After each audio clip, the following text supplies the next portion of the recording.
Good morning बच्चों। Waste Bengal board के अधीन कक्षा 7 के बच्चे कृपया ध्यान दें। मैं इतिहास की पुस्तक अतीत और परंपरा की समझ से पहला चैप्टर का विस्तृत उत्तर वाले प्रश्नों को हल करने जा रहे हैं। कृपया आप उसे अपनी कॉपी में सुंदर ढंग से नोट डाउन कर लीजिएगा। पहला प्रश्न है, भारत के विभिन्न नामकरण की क्या आवश्यकता थी? भारत की विभिन्नता के आधार पर इसे उपमहाद्वीप की संज्ञा दी गई है। भारत का प्राचीन नाम आर्यावर्त था। राजा भरत के नाम पर इसका नाम भारतवर्ष पड़ा। वैदिक आर्यों का निवास स्थान सिंधु घाटी में था। पर्शिया, जिसका वर्तमान नाम ईरान है, के लोगों ने सबसे पहले सिंधु घाटी से भारत में प्रवेश किया था। वे लोग स का उच्चारण ह की तरह करते थे तथा वे सिंधु नदी को हिंदू नदी कहा करते थे। इसी आधार पर उन्होंने सर्वप्रथम भारत को हिंदुस्तान नाम दिया।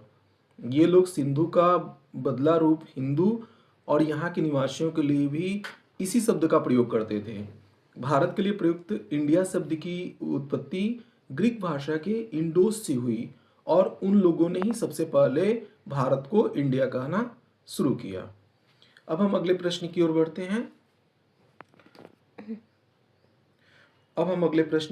हैं। प्रश्न नंबर 2, मध्ययुगीन कला एवं साहित्य के किन विषयों का परिचय मिलता है?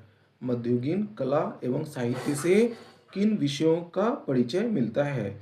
इसका उत्तर है मध्यकालीन कला और साहित्य से धर्म जैसे ईसाई और हिंदू, दरबारी जीवन जैसे प्रेम, शिष्टता, युद्ध, संस्कृति जैसे संगीत, वास्तुकला, दैनिक जीवन जैसे सामाजिक मूल्य, रीति रिवाज, लोक कथाएं, महाकाव्य और मिथक जिनमें शामिल है, और ऐतिहासिक घटनाएं जैसे कि अकाल हो, संघर्ष हो या यात्रा हो जैसे विषयों का परिचय मिलता है, जो आध्यात्मिक, सामाजिक और सांसारिक पहलुओं को दर्शाते हैं।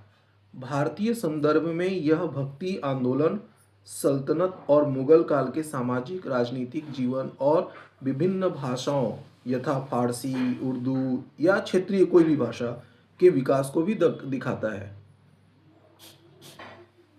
आइए दोस्तों, अब हम अगले प्रश्न की ओर बढ़ते हैं। प्रश्न संख्या 3 है, इतिहासकार को जासूस की संज्ञा क्यों दी गई है?